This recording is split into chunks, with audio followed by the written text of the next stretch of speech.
somewhere on Earth is off to discover Cape Verde, an archipelago of 10 or so islands situated in the Atlantic Ocean, 600 kilometers off the coast of Senegal. 10 little worlds whose sole natural riches are their mountains and their deserts, lands of stone and sand, tormented by the winds and currents. George lives on Sao Vicente, just across the water from a couple of uninhabited islands. They are a sanctuary, a last refuge for rare and endangered bird species. George and his brother are committed heart and soul to protecting these secret gardens. Santo Antow is the island mountain. Theo knows the island's every path and trail because he's hiked them all. From the harsh mineral desert to the lush tropical vegetation, this island is a land of contrast.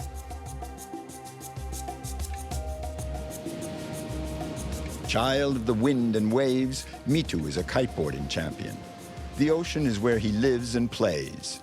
He grew up in Sal, and his island has now become one of the world's favorite spots for surfing sports. Sometimes I come here on my own, and there's not a single person. No noisy cars, nothing. And I think this is incredible. This is something money just can't buy. This is natural, and it's mine. It's great.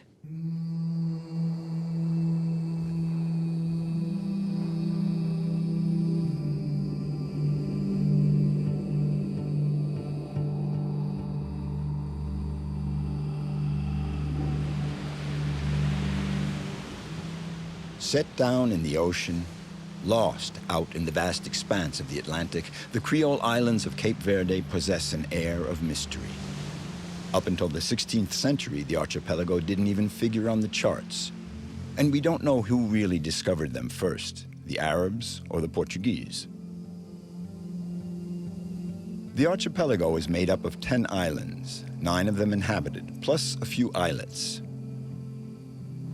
Dark volcanic rocks exposed to the waves and currents.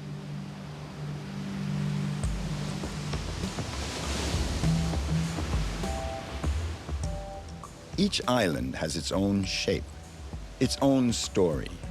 Each one of these worlds is separated from the others by kilometers of open sea, often impassable on windy or stormy days. The inhabitants, so often cut off from each other and from the rest of the world, have learned to rely on themselves.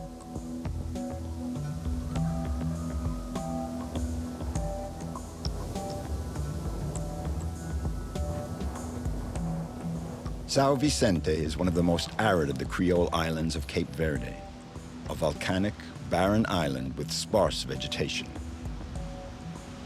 Still, George has found his place in life on this island, here where he lives in close contact with the fishermen. These Cape Verdean fishermen who scan the ocean on the lookout for schools of tuna. When I first got here, there was no electricity, no telephone, no cell phones. For years I lived in Callao on my own, without electric light. But I was happy, because I was part of the fishing community. The most important thing is to be close to the sea, close to the people, and doing your best to help them. Callao, the village where George lives, is surrounded by volcanoes, lava and stone cirques that George never tires of exploring. From here, you can take in all this beauty, the wind, the blackness of the rocks, the fishhawks' nests, everything that makes this a mythical spot. For many people, the Viana volcano is even a mystical spot.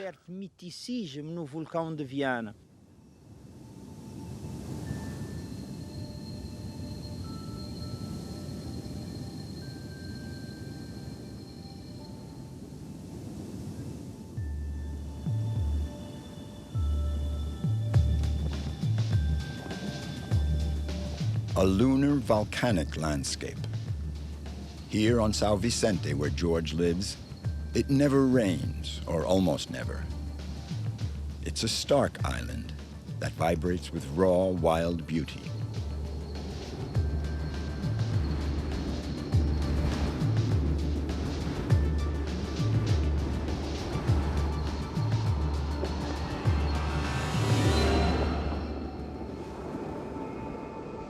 Only the skies that blanket it know where it is.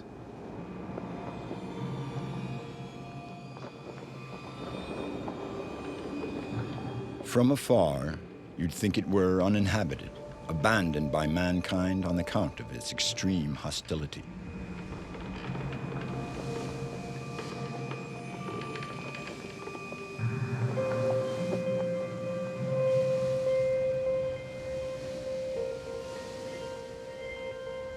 From his house, George can see the island of Santa Lucia in the distance.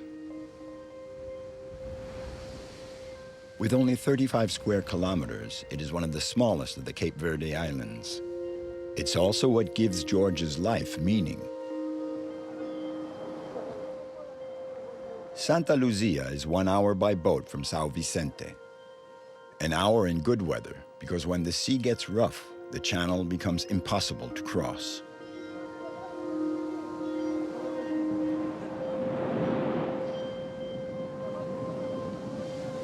As a child, George would watch the fishing boats making for Santa Lucia full sails ahead. That's when the island became a dream for him, like a promise for the future.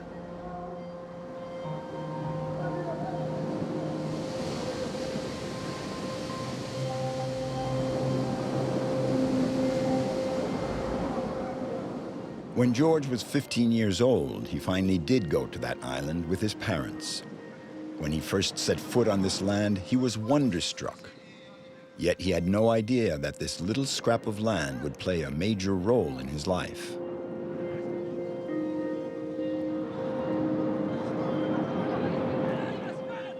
Santa Lucia acts like a magnet to seafarers. Some have even tried to settle there, to raise cattle. In vain. Too far from everything, lacking water and resources. One by one, the settlers vanished. The island had gotten the better of them.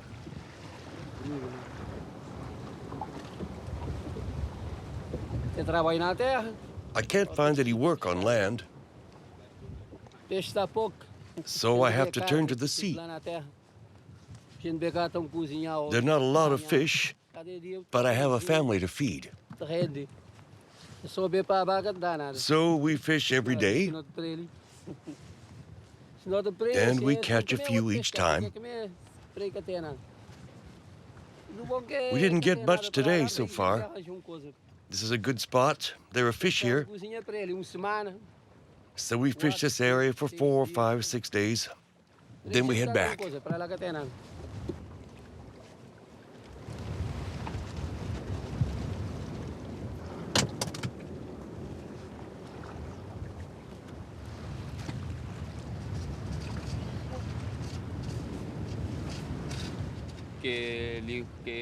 This is our livelihood, how we put food on the table.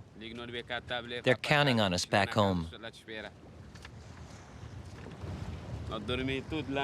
We all sleep on Santa Lucia, even if it's cold, and even if we're getting rained on.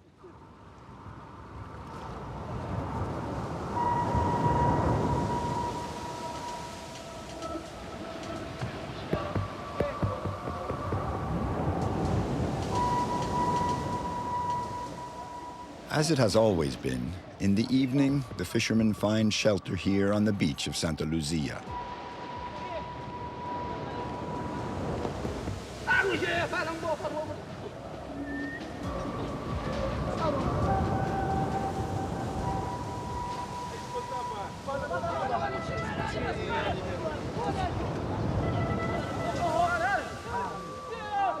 They'll sleep right on the beach.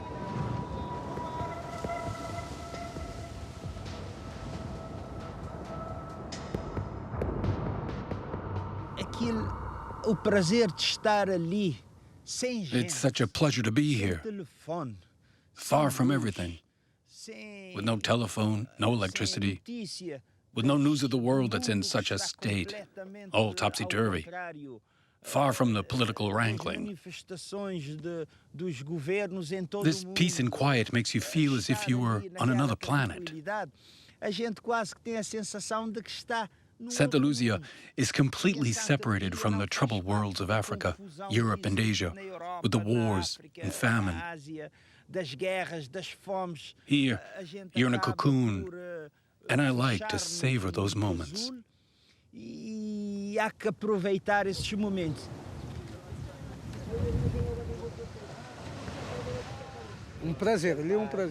This is a great place. I leave the island on Saturday, and I come back on Monday, and it's always a pleasure to come back here.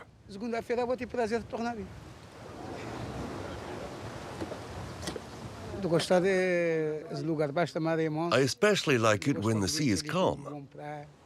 There's a nice beach where we can land, and it's a free space. But it rains sometimes, and that's too bad, because things are harder then. But usually there's no problem.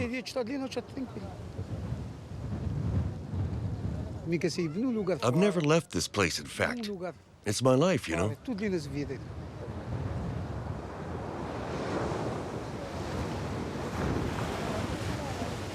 Silver is the skipper of a fishing boat. He's one of those sailors who has learned how to live with the sea rather than buckling under to it. And he does devote all his time to it.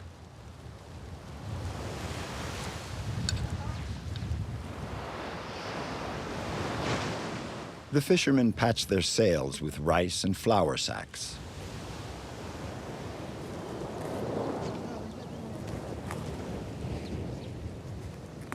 We try to use the sail as much as possible, rather than the motor. The best sacks are the blue ones. They last a good 3 years. The white ones, on the other hand, no more than 6 months.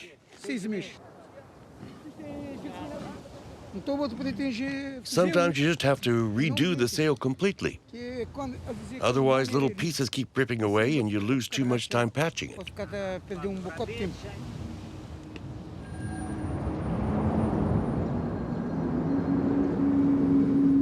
As soon as the sea is calm enough, George sets out to meet his brother Zé.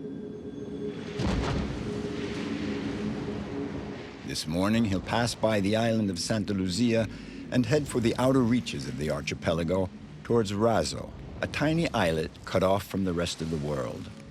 That's where his brother, Zé, a rabid nature lover, comes to stay several times a year.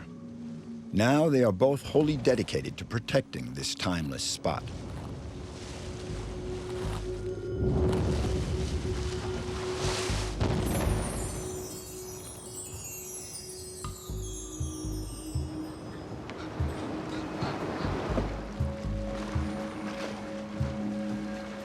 George is proud of Razo. Thanks to the efforts of the two brothers, this zone has been declared a protected area, a closed reserve for rare animal species. It's the refuge and breeding grounds of an endangered species found nowhere else, the Cape Verde shearwater, known here as the cagará.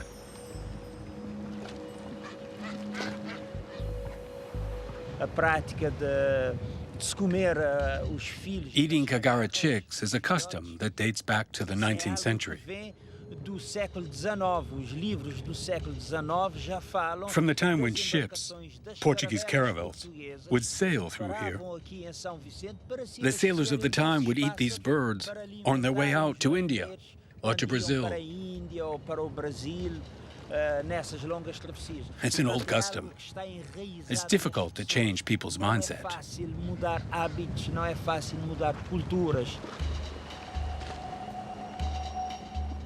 To its great detriment, this bird has the reputation in sailors' lore of being an aphrodisiac, like rhinoceros horn or shark fins, and of curing certain ailments. George is fighting these long-entrenched beliefs in order to save the shearwater. Meet Zé, George's brother. He has come to check on an Alcatraz chick, another species that, thanks to him, continues to flourish and fly.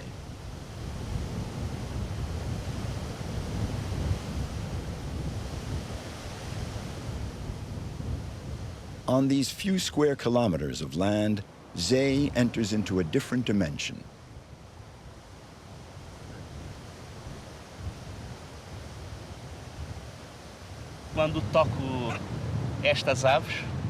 When I touch one of these birds, it's as if I were touching God.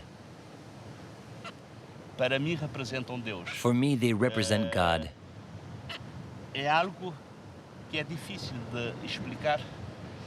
It's something that's very difficult to explain, because what I feel is a connection with the very forces of creation. For me, it's like touching God, life itself.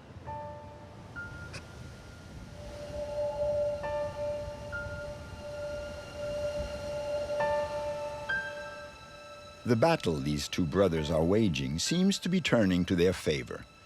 The colonies of birds here are growing each year.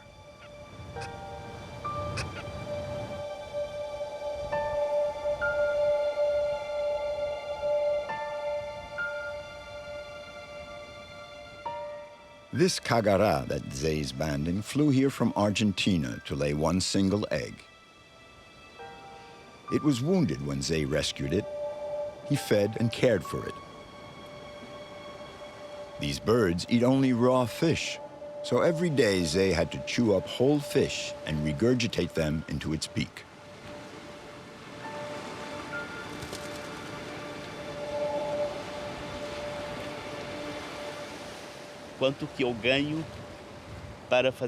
How much money do I make with this work? Zero.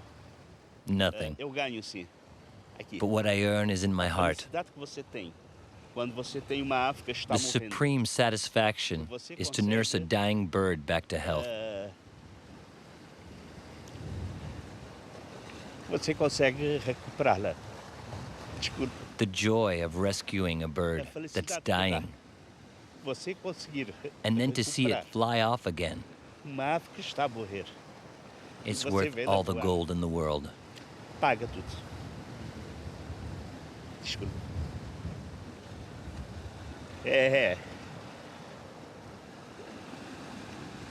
Não há At that nada no moment, mundo nothing on que earth possa can match pagar the essa happiness I alegria feel. que eu sinto.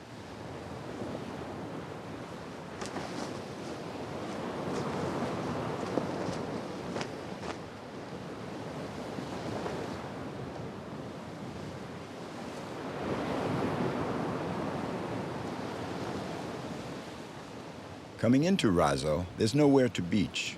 So George moors his boat and dives in to meet his brother on this island of birds.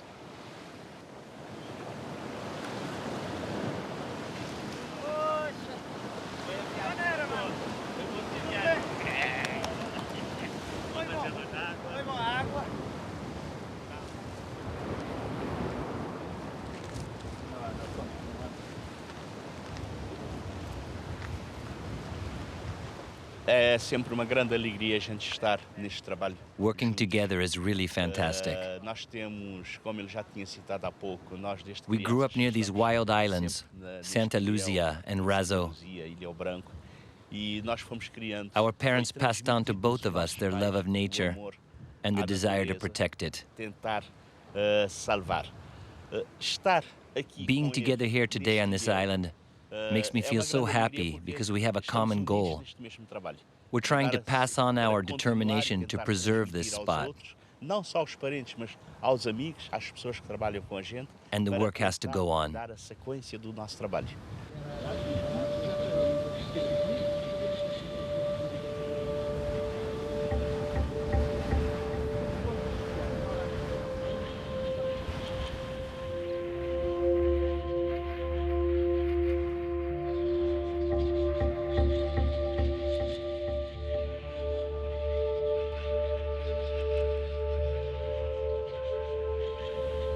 George and his brother have brought this very fragile bird to Razo, a coruja, a small barn owl. George and Zay rescued it when it was a month old and nursed it back to health. And today they're releasing it. Like any wild animal that hasn't learned from its parents, when it hasn't grown up in the wild, when it has never flown like this one here, when nobody has taught it how to fly. I think its chances of survival are close to zero.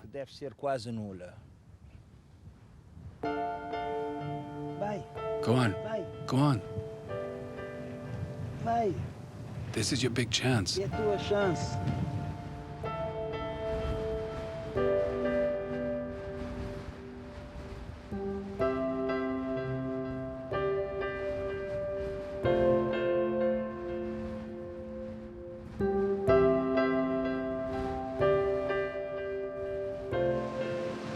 Zay sleeps on the cliff with the birds.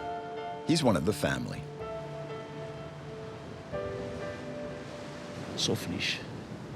I'm happy. 100% happy. No ifs, ands, or buts. Unfortunately, few people attain this happiness, and that's because all their lives they just keep striving to accumulate material goods. Why? I think nature's greatest gift is being able to do something that you truly love. Not for the money, but because you feel good when you do it. There's nothing better.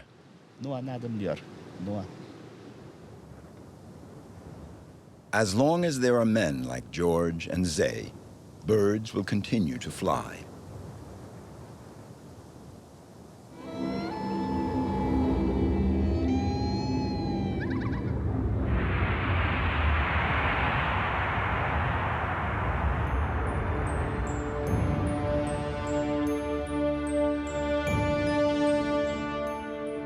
At the western edge of the group of islands lies Santo Antow, an island mountain, a citadel of steep cliffs. It's one of the highest islands of Cape Verde.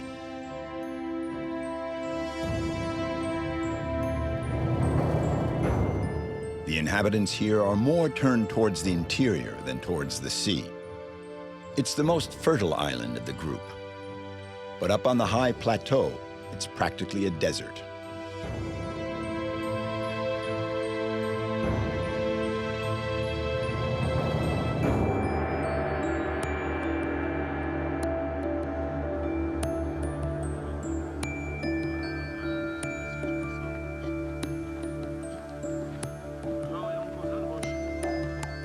Theo grew up in a family of farmers in the southern French Alps.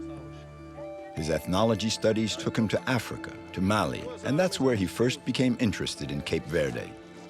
It was the music of the islands that caught his attention.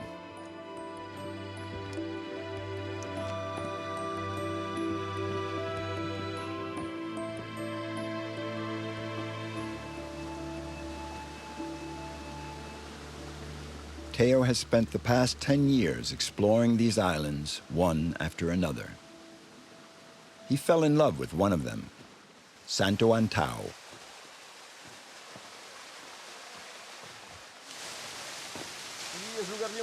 It's dangerous here. I'll show you how to get across. You have to go slowly. It's slippery.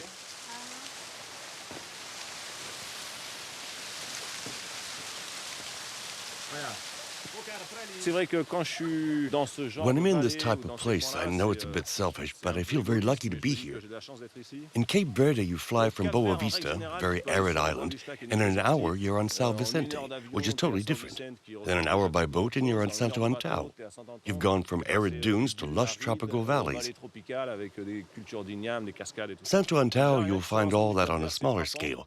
You walk just a few hours and you're on the arid side. Then you pass over wooded peaks. You go down into a lush valley where there's lots of water with banana and coffee and guava trees. And you can wind up on the arid cliffs overlooking the sea and black sand beaches.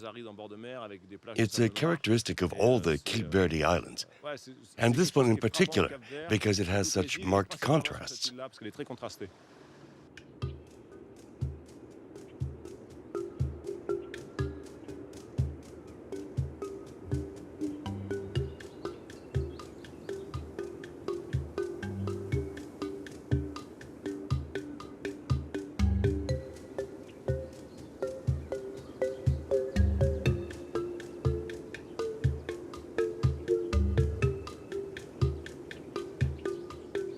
Theo got it right. This island has given him the life that he loves and loves to share with others.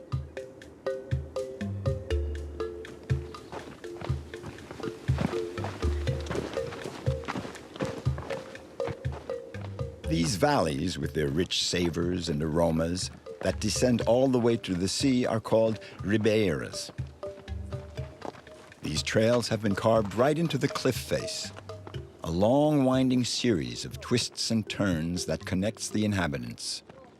On Santo Antow, walking is not a pastime, but a necessity. C'est vrai que le Cap Vert, il y a très peu de routes en fait. There are very few roads in Cape Verde, so a good part of the population lives at a fair distance from the roads, and many of the valleys, mountains, and landscapes are accessible only by foot. Après moi, où j'ai de la chance, c'est que I'm lucky because I've always liked clambering about, ever since I was a kid. And I've always been curious to go see what's over the next crest, what it's like on that peak. It's quite natural for me. d'assez naturel. These trails all lead to remote villages or a few inaccessible farms. Sugarcane, yams, mangoes, papaya. The people here work the land. They reclaim farmland from the mountain. This is where Maria Tita lives. Over time, she and Theo have become friends. Well, I was born, raised, and married here. My children were all born here, and I love this place. You have the peace, the smell of the water, the calm. It's a good life. The problem is the trail. We're far from everything. I'm happy here, and I'll stay as long as I can. But when I don't have the strength to tackle that path anymore, then I'll have to leave. That trail is really a tough one. Thelma and Marlene have different plans for the future. These two architecture students want to become guides. Theo is teaching them a business full of promise here and a way to share their country. They'll have to learn how to read these steep trails, for none of them is marked. Là, on est sur ce qu'on appelle le Planalto Norte. We're on the Planalto Norte, the northern plateau, where the summit is over 1,900 meters high. Plus de 1900 mètres. It's a sparsely populated cattle-raising zone. There are only a few herders. It's fairly arid, and it's pleasant here because you don't run into many people. It's a stark mineral landscape with a lot of wind. This is a fabulous spot.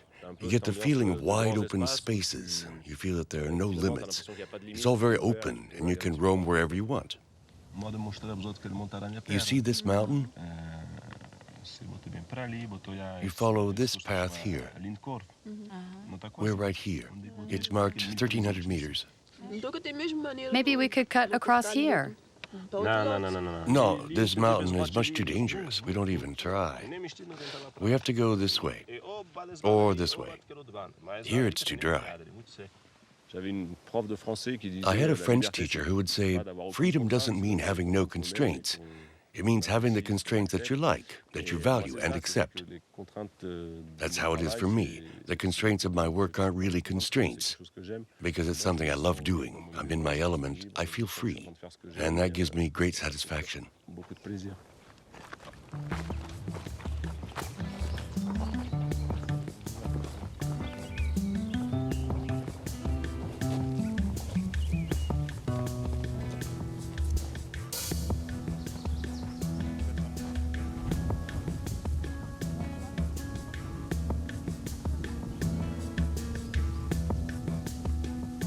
I really like this stretch because we started out in a fairly green valley, then we crossed a very arid zone, and here we are again coming into a totally different landscape with a lot of green grass, crops, and water. And further on, you can see the beach, the sea. You can experience so many contrasts in a single day's hike. It feels like you're crossing 3 or 4 different countries. That's what I like about this island.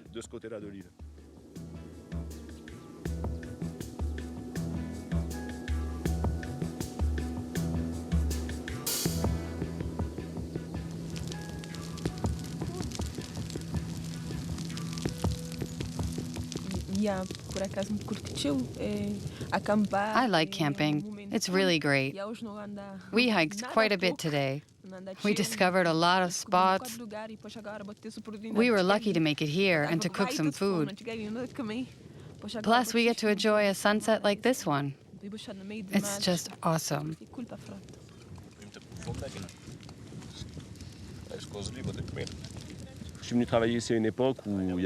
When I arrived here, there were very few Cape Verdean guides. You could count on one hand. It should be Cape Verdean guides working here in their own country. The Cape Verdeans are very attached to their country. They want to stay here, and if there's a way to do that, then they'll seize that opportunity. What's quite gratifying is that the profession of guide is new here, and it's great to take young people who don't know anything at all about it and to get them started in the right direction. But we can't teach them everything because we don't know it all ourselves.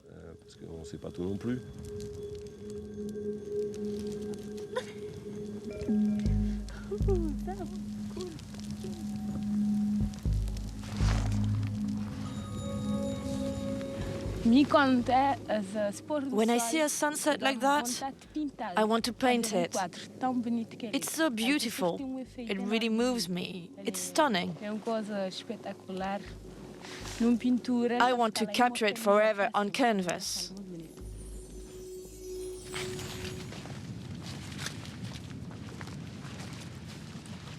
Theo, Thelma, and Marlin are coming up to the Tarrafal Valley. Not too long ago, this corner of the island was completely isolated, forgotten, more easily accessible by the sea than by land. Tarrafal is a testimony to the hardships of life here in Cape Verde. All through the islands, there's an ongoing struggle for water.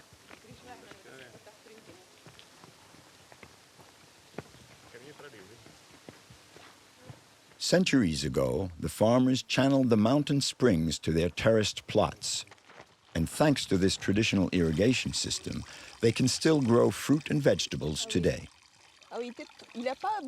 There's not much land, but we do have water. There are the mountain springs, so they've just built this to grow yams. This is how they irrigate, and it works just fine. This is a mountainous island. The clouds get caught. It rains in the mountains. Then the pipes bring the water down to irrigate the valleys below. That's why the valleys are so green. It's striking to see how arid the plateaus are. A real desert. And when you arrive here and you see the deep greens, it's just so pretty in the sunlight, so wonderful. There's no cell phone coverage here. You're isolated, on your own. And if you come here after a hard week's work, it's simply magic. Tarrafal is really at the end of the earth. This is Theo's favorite spot. He's even planning to get himself a little fisherman's cabin here.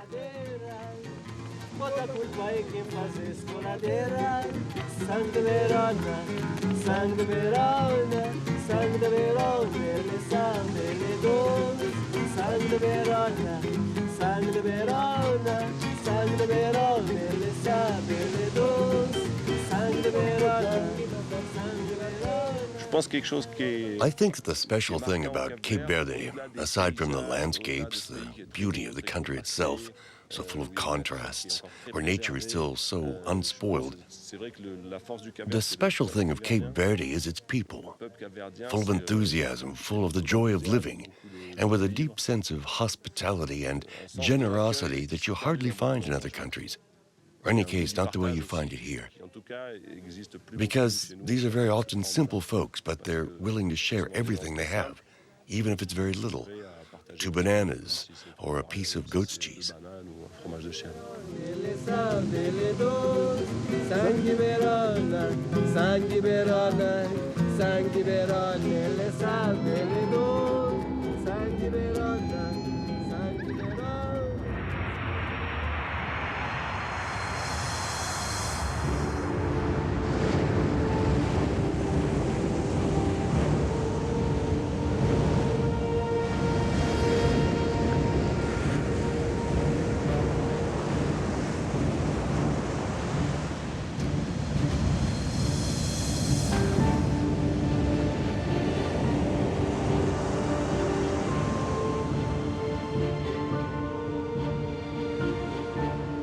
The thing about kite surfing is that you're in direct contact with nature. When you put your hand in the water, you touch the water, you feel the wind blowing. And then when you jump, you're suspended in the air. You listen to the wind and the breaking waves. And that is such a thrill. It's my drug. Then after, in the evening, you're so tired. You sleep like a log, and then you wake up to the waves, the wind, and the kite.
The island of Sal is in the easternmost part of Cape Verde.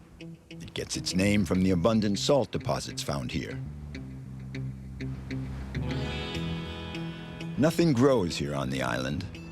It's dry, flat, barren, desolate. It was the last island settled because man was not welcome here.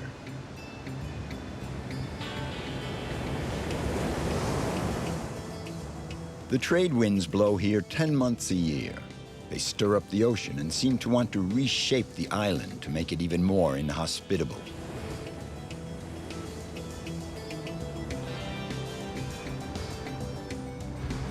In the center lies a desert of dust. The constant winds carry sand from the Sahara and deposit it in this stark wasteland.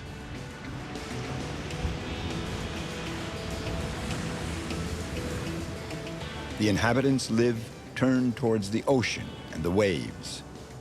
This is the favorite playground of the young Cape Verdeans. Sal, with 350 days of sun a year, the waves and the trade winds, is known as the Hawaii of the Atlantic.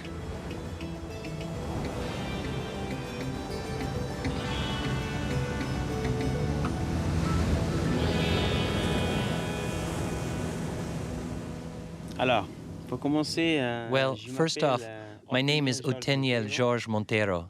That's my real name, but here in Santa Maria, everyone calls me Mitu Montero.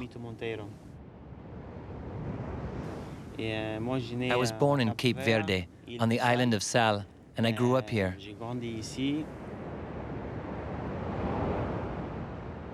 The sea is my life.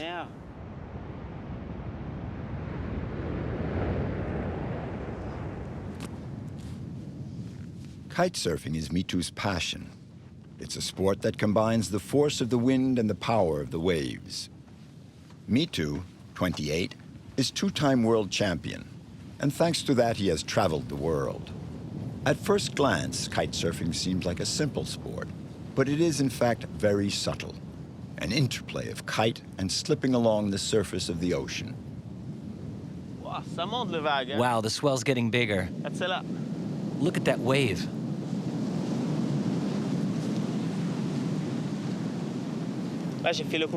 I was competing abroad. I was in Peru and in Mauritius.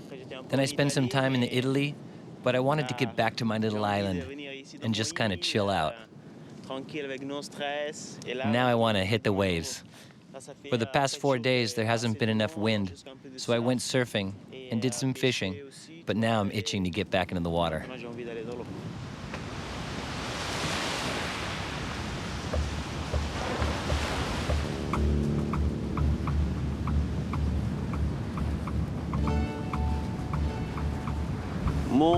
My specialty is the waves. I use a surfboard when I'm kite surfing. So I use the wind. It's my motor to get into the wave. Then I stabilize the kite and I start to surf the wave. I'm doing two sports at once, kiting and surfing.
For me, kite surfing means freedom. You're out in nature. You're listening to the sounds of the sea, the waves, a fish jumping. There's nothing else like it. It's total freedom.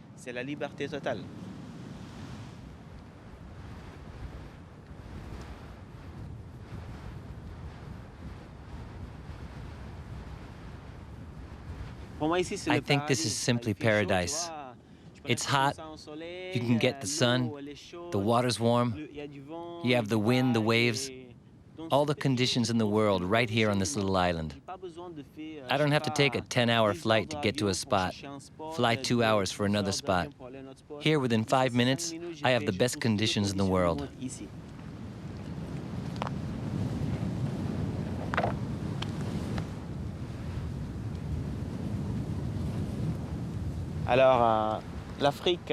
Africa is that way.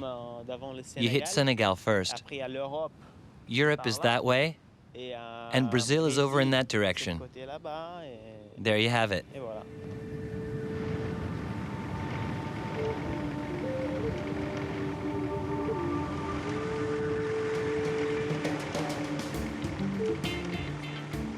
Surfing sports, a lifestyle that draws the enthusiasts together, whatever their culture.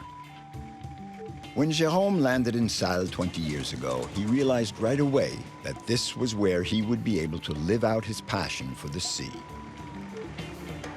Jérôme is now MeToo's surfing partner, and no longer a stranger on these lands swept by the trade winds.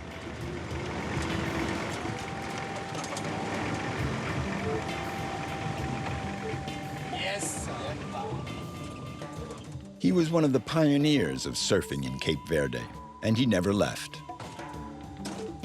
Like many, he was spellbound by the raw beauty of the islands.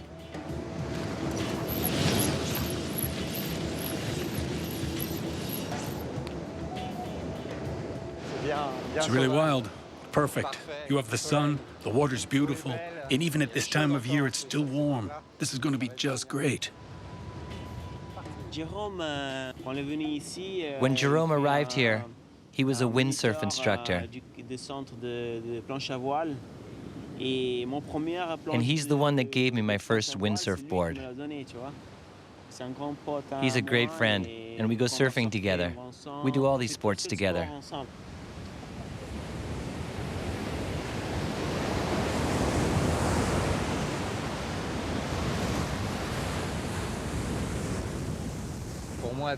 Hitting the water nearly every day is like a daily baptism for me. It's a necessity, a very deep passion. You always have to be ready to fulfill your passion, because if an opportunity presents itself, you have to be there to seize it. It may not be there tomorrow, and we neither, for that matter.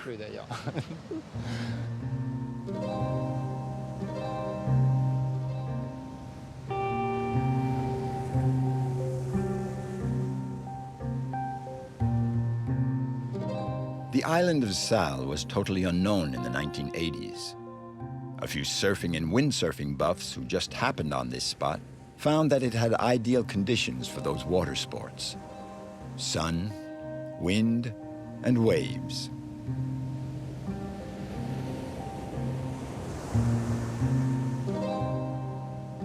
They were the first to cut the waves in the waters off Cape Verde.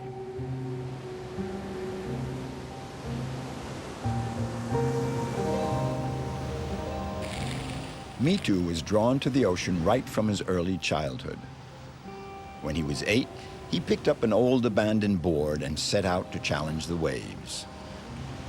In his hunger for excitement, he went out and learned on his own.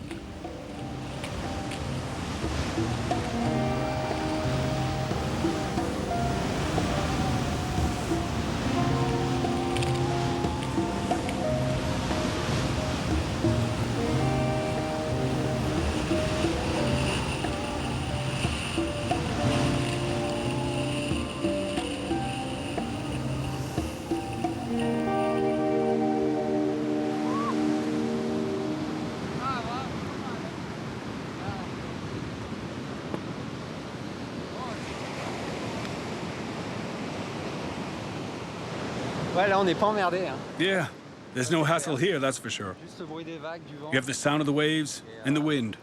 That's it. Total freedom. It's too good to be real. It's excellent. Excellent.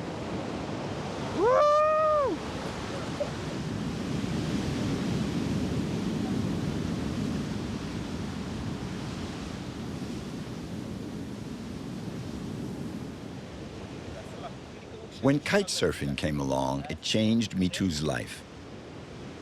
Thanks to him, his hometown, Santa Maria, has become a must on the circuit for surfing enthusiasts of all kinds.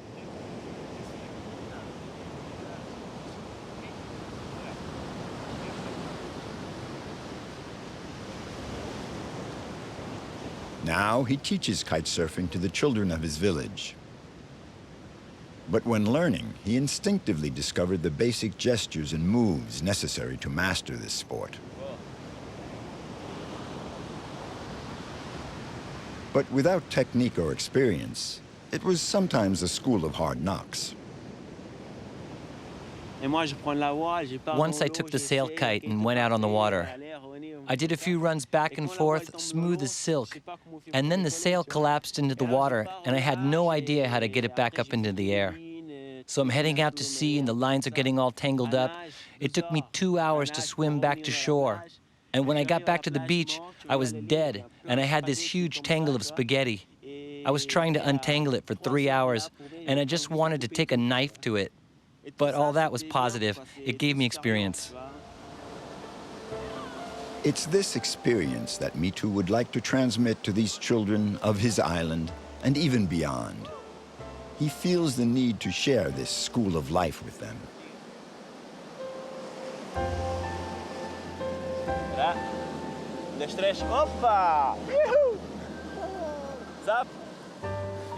On Sal, there are no rides or merry-go-rounds, so Mitu introduces the kids to his strange kite.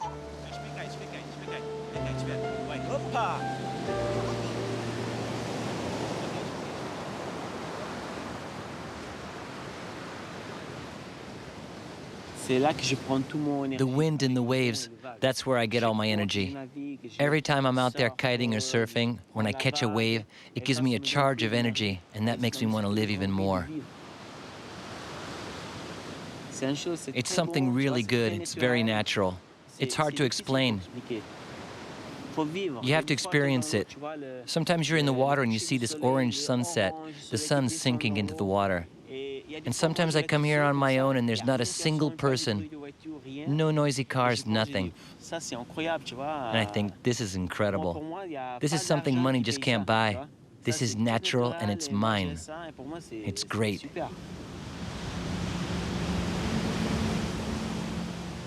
For Mitu, the waves have been his road to freedom. Now he has acquired the wisdom of world travelers, and he knows that his greatest riches are right here, on his island in the middle of the Atlantic.